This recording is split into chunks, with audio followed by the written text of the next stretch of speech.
And creativity is a wonderful thing because it helps you solve challenges and to look into places that are terrifying, uncomfortable, and unknowing. That was the seed to tackle and take on a project in the midst of a pandemic.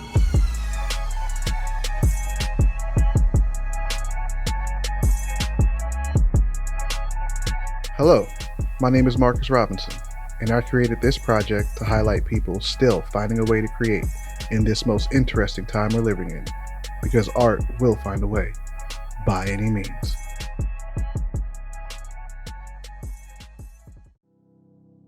I was first introduced to Dominique Moody with her work at CAM, and her work with Rise, working with collaborations with 9 artists for public art across Southern LA, is the definition of creating by any means. My name is Dominique Moody, and I am an assemblage artist. I'm in Los Angeles, and I've been here for about the past 25 years. As an assemblage artist, it is a way of practicing and creating by any means necessary. It literally is using what you find and what opportunities you can bring to it. It happened kind of spontaneously. I was a portrait artist.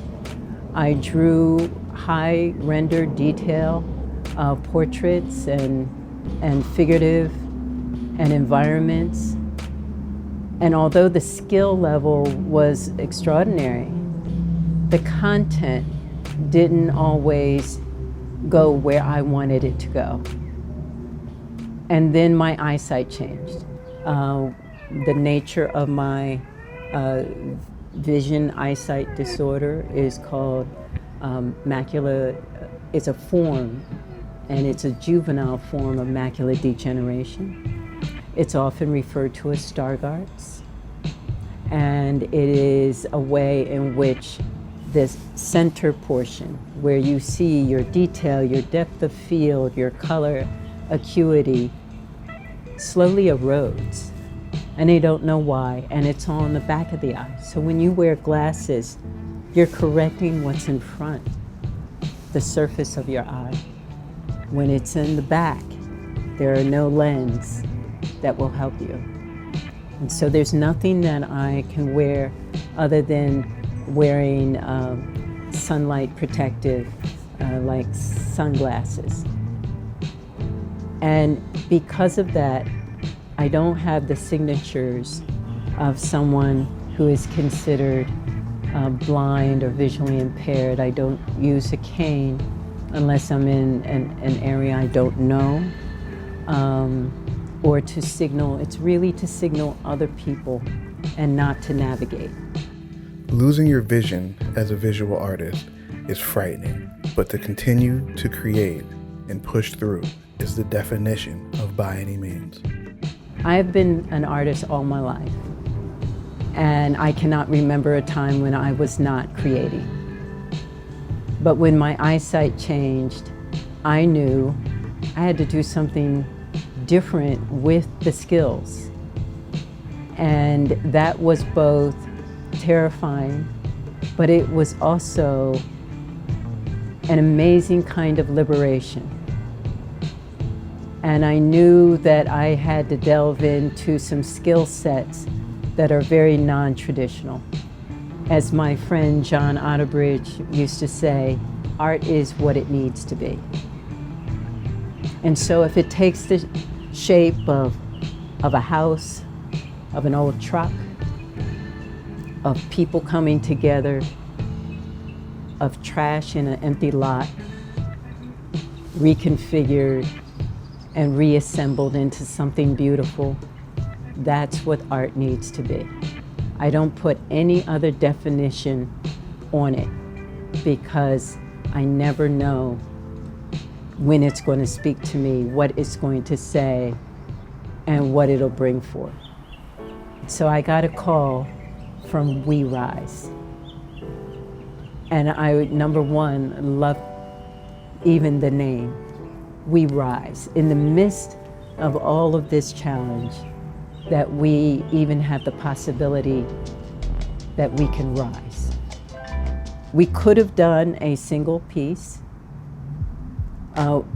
We could have done a solo artist piece. But to me, what I wanted to tap into, what I was missing, was the connection between other creative people. Usually I would have that in the form of just within the community, coming to the museum, going to galleries, hanging out with my friends. That was put on hold. And so this was a way to do that connection and to work with many new artists that I had not had an opportunity to work with before. So I left it up to Beth, and then there were a few people that I wanted to pull in and have the opportunity to work with, like Noni and Moses. And so it was great to work with everyone. My promise, though, both to myself and to my community, that I would only do this if I could keep everyone safe. Working with the communities that were the hardest hit. 4 communities were discussed: Leimert Park, Exposition Park, Hyde Park, and Willowbrook. But this is such a big city. There's always something new about the communities that you find here. But when I had to work then in the public eye, I got to have ways in which to collaborate with other creative minds, because people just walking through and they see what you're doing and they have a conversation. And so everything that took place, even on the phone, became an opportunity to start to shape creatively what was possible. And that's the way that Beth and Karen introduced the We Rise, creating our next LA. What do you think is possible? And the minute someone says that to me, my mind just goes into hyperdrive. And there's almost no way for me to stop that. So once the suggestion is made, it goes until it bites into something. Halim, the photographer, and S. Pearl, the poet, S. Pearl Sharp, they brought in these other elements, how to take those transcriptions and audio and bring it into a form that then we can include into the art, and that each layer had its own space, and that they integrated into each other, so that it wasn't about one thing dominating another, it's about them harmonizing with each other. And so here at Exposition Park, I had 2 artists I had never worked with before, and Amani Holbert and Kayla, and it was wonderful to meet them by phone, and then to have the youngest of our participants, 2 young students, Mina and Luna, meeting the 2 of them only through their stories. So even though I am the lead artist in this project, all the artists had a vital role in making decisions and choices and determining their aesthetic and bringing their aesthetic forward into this work. Exposition Park is not only a community, but there's also another community within the community, and that is the grounds of this public space. And in that public space, there's a public museum. And that public museum was California African American Museum. And just in terms of, again, conversations, that if this is the community that we would also focus on, that perhaps as a host, just like in Hyde Park with the Hanks Mini Market, that CAM could be a host for Exposition Park. I work with Moses Ball at Hyde Park and with Desmond Crockett. And they were wonderful. They really spoke and instructed and guided the story circle. You know, everything from the ultimate Hyde Park host for the artwork, Kelly, and then, you know, all of the people involved had something to offer, what they would like to see in their community, what they saw were the challenges and issues, their concern over their community, their neighbors, the pain that they felt in terms of the personal losses that they have experienced. Willowbrook is a community. I was commissioned to do my first major public art piece there called A Healing Home.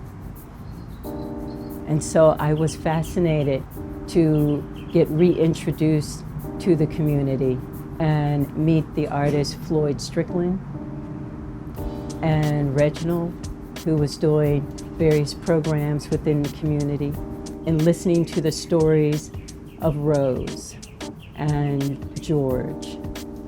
They made it come alive with what is the personal. What is it like to live there, to create a community garden, to look at the Magic Johnson Park through the lens of someone who grew up there as a child, of what people then brought to that story circle. And then if you listen carefully to their stories, you find the words. And S. Pearl Sharp, our poet, is a master at finding the words and how people speak those words and crafting them into a poetic story.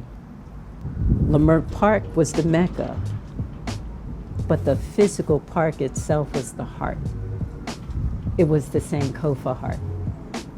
And being locked out of that space was almost as traumatizing as the pandemic. And Leimert Park is such a soulful, sacred space. Sequoia's story and her embracing of the park itself as sacred ground, of a place where she could tell her poetry of trees and hummingbirds.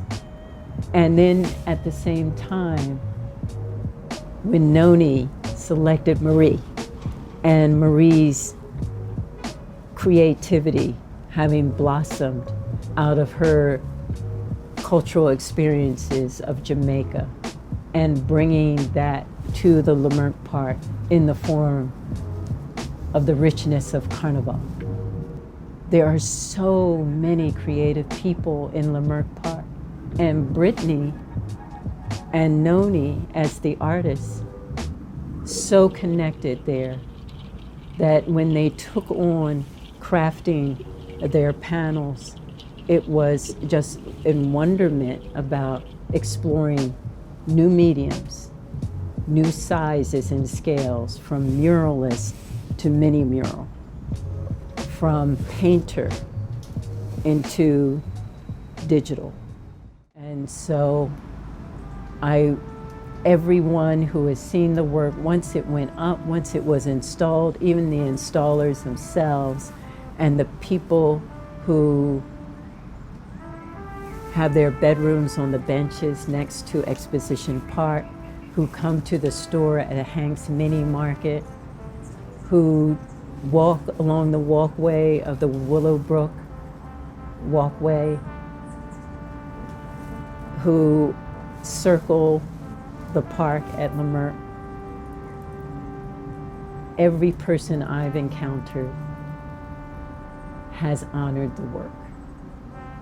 and felt that it brought them joy and that it triggered a memory and that was good and that was healing.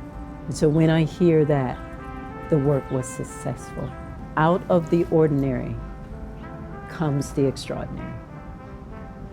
And out of necessity comes art. And out of art becomes all possibilities.